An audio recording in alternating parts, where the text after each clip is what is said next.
Le petit bug de la rentrée. Depuis qu'il anime l'heure des pros, Pascal Praud sait qu'il doit parfois jongler avec les aléas du direct.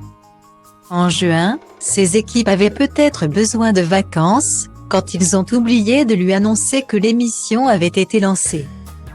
En effet, le 18 juin dernier, les téléspectateurs ont pu apercevoir les chroniqueurs du Nantais s'écharper sur un sujet qui n'était pourtant pas prévu dans le fil conducteur, l'odeur forte des cigares.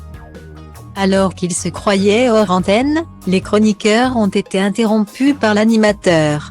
« S'il vous plaît, nous sommes à l'antenne. Je ne sais pas pourquoi, personne ne nous prévient. » A-t-il lancé, avant d'enchaîner en saluant les téléspectateurs, voulant enchaîner l'air de rien. Il a ensuite été pressé de rendre l'antenne, car la production souhaitait relancer officiellement l'émission. Avec le générique inclus. Un petit imbroglio auquel Pascal Praud a fait face. Lundi 30 août, il a encore dû s'adapter à un autre souci technique. À 20h04, Pascal Praud a pris l'antenne.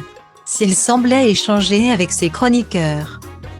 Les téléspectateurs avaient bien du mal à suivre et à se positionner dans le débat. Pour la simple et bonne raison qu'il n'y avait pas de son, pendant 3 minutes.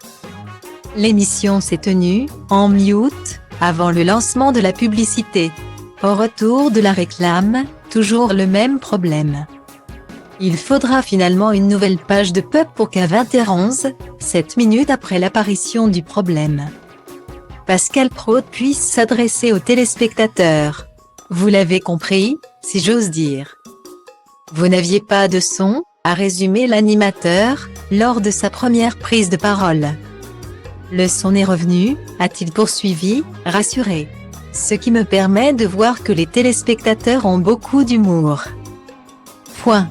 C'est Daniel qui dit qu'il faut appuyer sur le bouton vert, ou encore on vous a coupé le sifflet. J'ai une pluie de messages qui sont arrivés.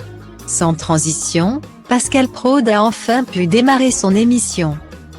Contacté par Pure Média, la chaîne a expliqué que le problème était lié à un bug de la console de son,